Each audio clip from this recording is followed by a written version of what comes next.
everyone. I'm Louise. You know that. This is my story from Mona Louisa to Office Tea Fairy in the Autism Directory. I've got 15 minutes to talk, but I can talk for Breton. It's one of my traits. So I hope you've written on your Christmas cards, because you may be here some time. I was diagnosed 4 years ago at 42, and I have 2 sons who are autistic.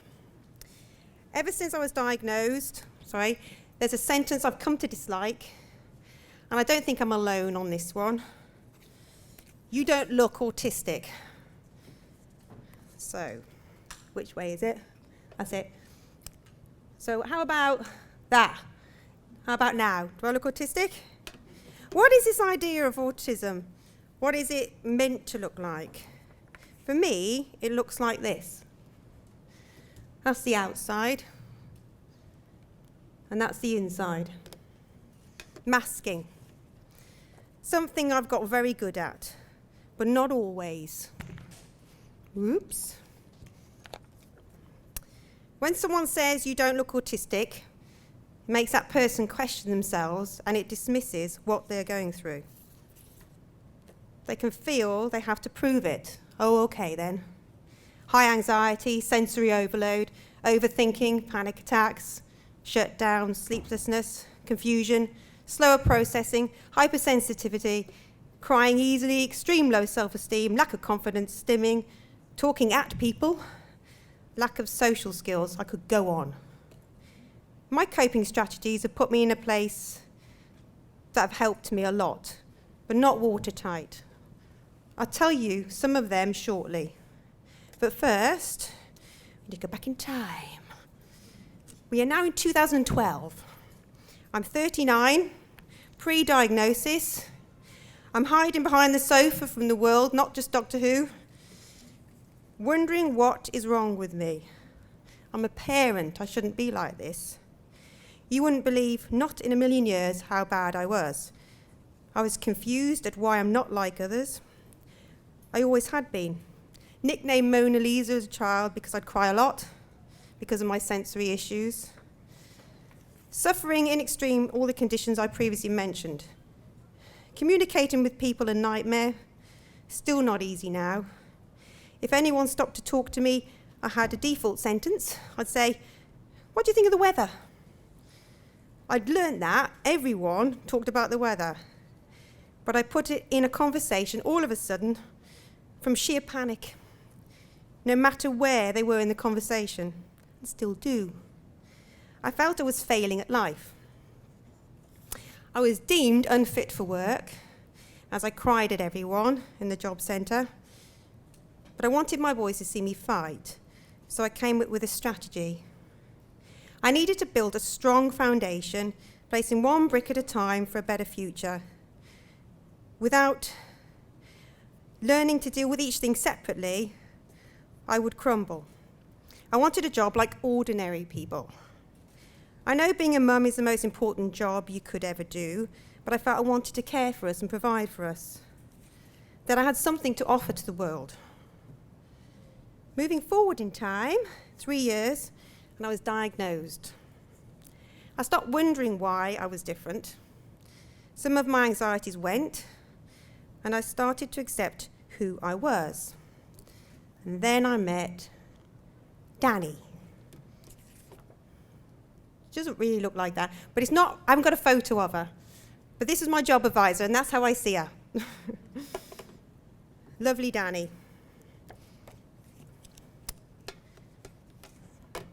Hang on, 7. Oh, where they gone? Oh, there. Believing in someone is a powerful thing. Add a bit of patience, empathy, and support, and you're on to a winner. I cried a few times in her arms. She put me on a pilot of a job program created by the Autism Directory. And here I met Gareth, and he's going to love this photo. Between the two of them believing in me, they helped me find a job. And 8 weeks later, at the end of the program, I felt ordinary. My first job. You wouldn't believe how good that felt. I could do something. Although it wasn't where I'd end up, it gave me a newfound confidence. Just knowing I had Danny's and Gareth's backing, I wasn't alone and afraid anymore. And I started volunteering at the Autism Directory. And then they offered me the position of office administrator, stroke tea fairy, where I've been a year. Nobody can make a cup of tea like me. Everybody in the Autism Directory would vouch for that, wouldn't you? So, back to the present day. Oh, nope, I've skipped too far. Oh, I didn't put them in order. Hang on. Did I? Hang on, sorry, bear with me. Yes, I didn't put them in order, sorry. I'm inspired every day by the people I work with. I don't think Liam's up there. Inspired by you and Nessa. Everybody, they're just great. Most of us are autistic. Neurotypicals are okay, I suppose. No, I'm joking. They're amazing. It's a safe, fun, hard-working, have to say that, Gareth might be listening, environment to work in. We're all proud of what we do and do it with passion, where we can be ourselves. I'm thankful every day. We all want to belong. We all want a purpose, and we should have one, no matter who we are. If the workplace can change in this way, there'll be a whole wealth of autistic people who will bring their own unique brilliance to the workforce, an untapped gold mine. Let me show you my strategies. I channeled my anxieties and turned them into a positive. With my excessive emotions, I poured them into cake making, which was the other way. Not only did it help me, it importantly helped me connect with people in a way I had failed before. My words didn't work, but this said 1,000.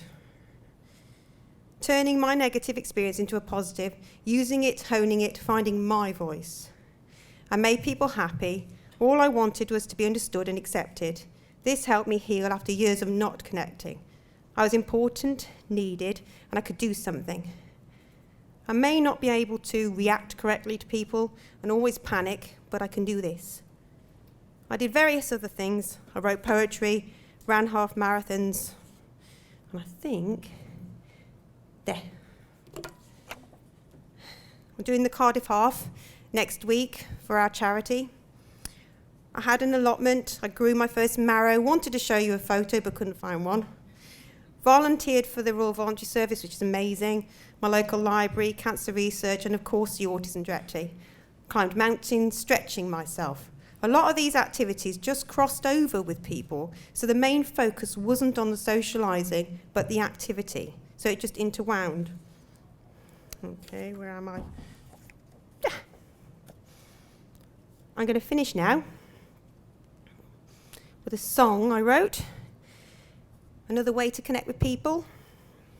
It's called Little Bird, and I'm going to dedicate it to my mum, who I believe was undiagnosed. She always said, sing Wheezy, so today I will for her. Thank you for listening. Enjoy the rest of the show, and if you want to talk about the weather after, let me know. So here I go. I might mess it up a little, but I'm trying not to.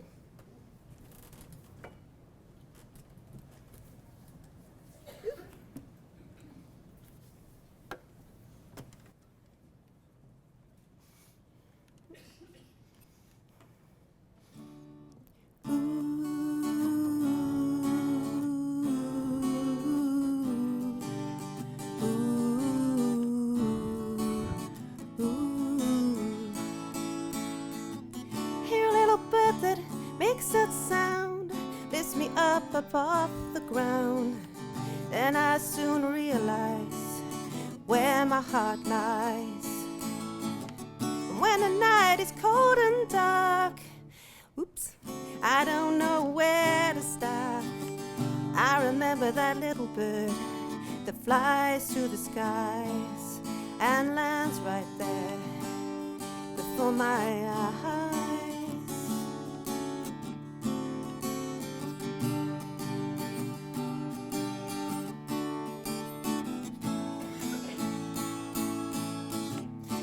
These sins that seem so small, rarely put a value on.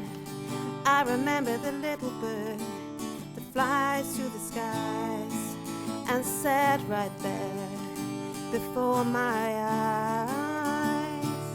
'Cause when I'm up and when I'm down, and my feet don't touch the ground. 'Cause when I'm up and when I'm down, and my feet don't touch the ground. 'Cause when I'm up and when I'm down, and my feet don't touch the ground.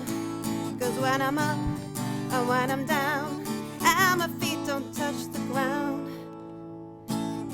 Remember that little bird that sings that song, lifts me up off the ground, and flies through the sky and lands right there. And I soon realize my heart lies. 'Cause when I'm up and when I'm down, and my feet don't touch the ground. 'Cause when I'm up and when I'm down, oops, feet don't touch the ground. 'Cause when I'm up and when I'm down, and my feet don't touch the ground.